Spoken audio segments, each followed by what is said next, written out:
नमस्कार दर्शकों, पंडित ज्योतिष चैनल में आप सभी का हार्दिक स्वागत है। आज हम आपको बताएंगे ये जो भौमावस्या निशामग्रे चंद्र शतविषामगते अर्थात जो मंगलवार युक्त अमावस्या हो उस विषय में। और बहुत लोगों ने बताया भी था कि पंडित जी इस विषय पर वीडियो अवश्य बनाइएगा, क्या है क्या नहीं। और अधिकतर लोगों को पता है क्योंकि हमने पहले भी इस विषय पर वीडियो बना रखा है। जब ये योग आया था हमारे दूसरे चैनल पर, ये आपको वीडियो मिल जाएगा। अब एक विषय है कि भौमार युक्त अश्विनी नक्षत्र जिसमें देवी अथर्वशीष का महत्व है, और यह जो अमावस्या बन रही है जिसमें जो दुर्गा अष्टोत्तर शतनाम है इसका महत्व है। अब कई लोगों ने यह भी हमें कहा है कि गुरु जी, पंडित जी, उस दिन तो शतभिषा नक्षत्र है ही नहीं।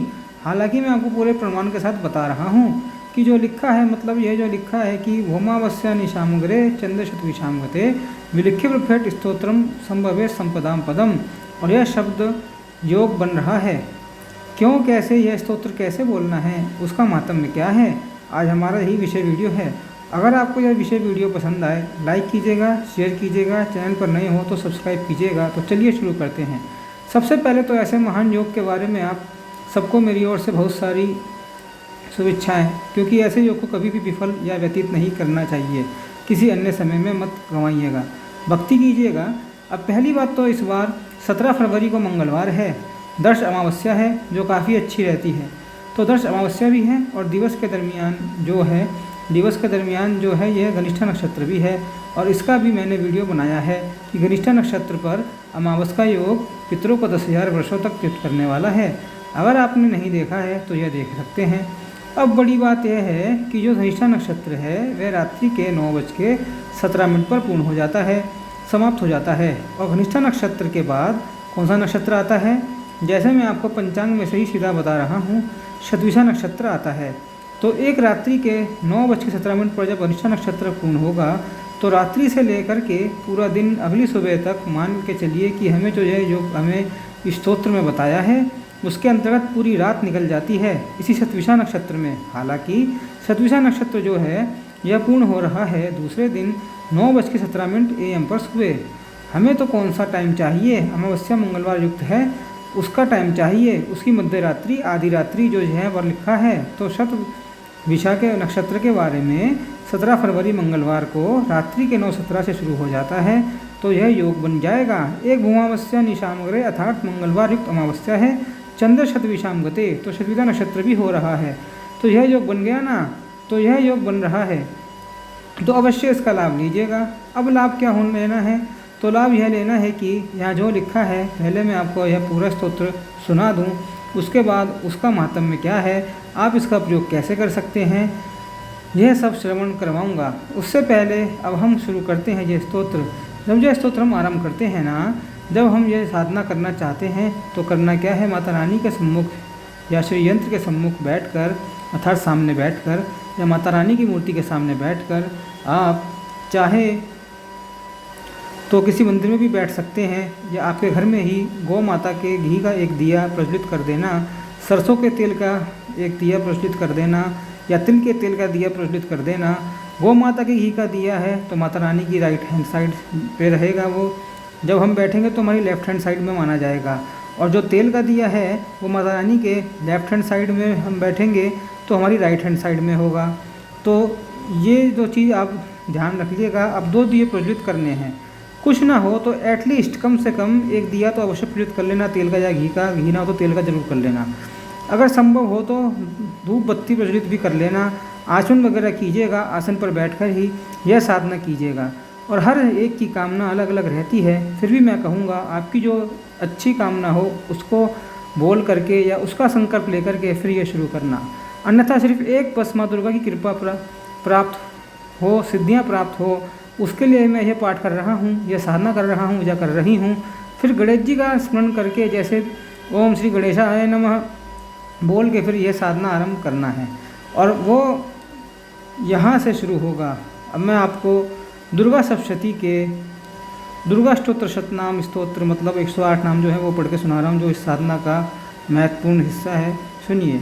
ईश्वर उवाच शतनाम प्रवक्ष्यामि शिवनुद्मकमलानने यस्य प्रधानमात्रे दुर्गा पिता भविष्यति ओम सती साध्वी व पिता भवानी व मोचनी आर्या दुर्गा जाति चाज्ञाति नेता शूलधारिणी पिनाकधारिणी चित्रा चंडघंटा महातपा मनोबुद्धिरंकारा चित्रूपा चिताचिति सर्वमंत्रमयी सत्ता सत्तानंद स्वरूपिणी अनंता भावनी भव्य भव्य भव्य सदागति शाम्भवी देवमाता च चितना चिंता रत्न प्रिय सदा सर्वविद्या दक्षकिन्या दक्ष विनाशिनी अपर्णानेक वर्णा च पाटला पटलावटी पद्मावर परिंधारा पुंजन कलमंजरी रंजनी अम्या विक्रमाकुरा सुंदरी सुंदरी माँ दुर्गा च मातंगी मातंग मुनि पूजिता ब्रह्मी माहेश्वरी चंद्री कुमारी वैष्णवी तथा चामुंडा च वाराही लक्ष्मी शुक्रुषाकृति विनोत्कर्षणी ज्ञान किन्ना नित्यता बहुदिदा बहुला सर्वरूपेर्वा सर्ववाहन वाहन शुम शुमहंसई महिषासुरमदनी मधुकैटभंति चंडमुनिविनाशिनी सर्वासुरविनाश सर्वधन वदातनी सर्वेश्वरमयी सत्य सर्वशास्त्र धारिणी तथा अनेक शस्त्राचा अनेका धारिणी कुमारी चैकन्या केशोरी युवती यति पोड़ा विधमाता बलप्रदा महोदवी मुक्तकेशी घोरूपा मामला अग्निजाला गोतुमुखी कालरती तपस्विनी नारायणी भद्रकाली विष्णु माजुरोदरी शिवती कराली च अनंता परमेश्वरी कात्यायनी च सावित्री प्रत्यक्षा ब्रह्मवादिनी यदन पठे नित्यं दुर्गानां शताष्टकं न साध्यं विद्यते देवी त्रिशूलकेषु पार्वती धर्म ध्यानं श्रुतं जायां भयं हस्तिनमेव च चतुर्भुगं चाचान्ते लभेनुचित शाश्वतीं कुमारीं पूजित्वा युध्यात्वा देवी सुरेश्वरीं पूजयेत् परया भक्त्या पठेनां शताष्टकं तस्य सिद्धिर्वे देवी सर्वे सर्वैरपि राजनं दास्तं यन्ति राष्ट्रीयमाप्नुयात् गोरोचनलत् कुङ्कुम सिन्दूरपुरमुदुत्तरेण विलिख्य यन्त्रविधिना विधियज्ञ भविष्यधारते पुरारी भौमावस्य निशामगरे चन्द्रे शतविशां गते विलिख्य विपठेत् स्तोत्रम सबभे संपदां पदम। तो देखिए इस प्रकार से ये स्तोत्र संपूर्ण होता है। आपको क्या करना है, इस स्तोत्र की जो है लास्ट की कुछ पंक्तियां जो हैं, कुछ श्लोक जो हैं वो छोड़ने, वो यंत्र पे नहीं लिखने हैं। अब देखिए इसका हिंदी अनुवाद थोड़ा हम सुनते हैं। कुमारी का आप ये जब स्तोत्र कर लेंगे, अब मैं अष्टो शतनाम का पाठ पूरा कर चुका हूँ। अगर आप विशेष अनुष्ठान आदि के लिए आरंभ करना चाहते हैं तो मैं ये कहूँगा कि यह जो योग बन रहा है उसमें सिद्ध हो ही जाएगा।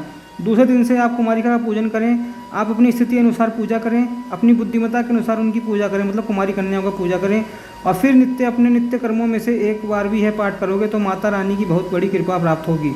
तो फिर लिखा है कि देवी जो ऐसा करता है उसे सब श्रेष्ठ देवताओं से भी सिद्धि प्राप्त होती है, राजा उसके दास हो जाते हैं, वह राज्य लक्ष्मी को प्राप्त करता है। ये इसका मैं फल बना रहा हूँ, जो फलश्रुति है जो लास्ट के श्लोकों में आती है उसका हिंदी अनुवाद बता रहा हूँ।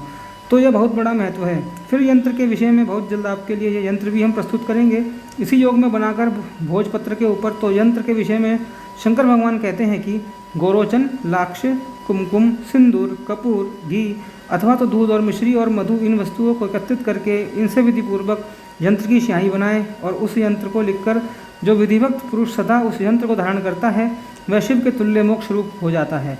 फिर जो महत्वपूर्ण यह योग है वह है कि भोमवती अमावस्या की आधी रात्रि में जब चंद्रमा शतभिषाम नक्षत्र पर हो उस समय पर यह स्तोत्र को लिखकर जो इसका पाठ करता है वह संपत्तिशाली हो जाता है।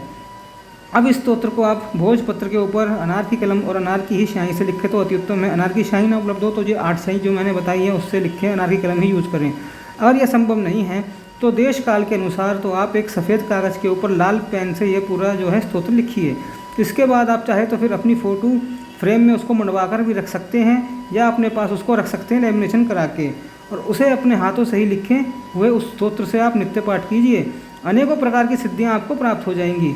यहाँ पर शब्द प्रयोग किया गया है कि निशाम अग्र अर्थात आधी रात में। तो अगर आपके यहाँ, क्योंकि हर जगह पर सूर्यास्त का समय अलग है, सूर्यास्त के समय से लेकर के सूर्योदय के समय के बीच का जो समय है, आप यहाँ पर अपने हिसाब से अपने क्षेत्र के हिसाब से देख लेना कि किस क्षेत्र में आपका आधी रात पड़ रही है, उसी के हिसाब से आप ये पूरा काम करना। विधि विधान अगर आप स्तोत्र नहीं लिखना चाहते हो या नहीं लिख सकते, तो आप यंत्र नहीं बनाना चाहते हो, नहीं बना सकते हो, तो जैसे मैंने शुरुआत में ही कह दिया कि इसे आधी रात में आप केवल 11, 21 या 51 बार पाठ मात्र भी कर लेंगे तो भी आपको अनेक सिद्धियाँ और माँ दुर्गा की असीम कृपा प्राप्त होगी। और मैं पुनः कहता हूँ कि पंचांग में इसका प्रमाण आपको प्राप्त हो जाएगा। रात के 9:17 के बाद जो है जिस समय पर ही इस पाठ का महत्व है। तो शतभिषा नक्षत्र ऑलरेडी शुरू हो ही जाता है, ऐसा महान योग इस अमावस्या में बन रहा है।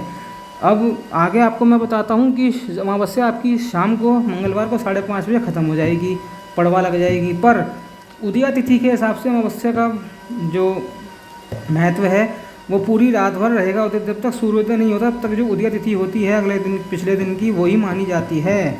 तो इसलिए ये अमावस्या शतभिषा नक्षत्र युक्त आप मानिए और इस पर यह कार्य कीजिए।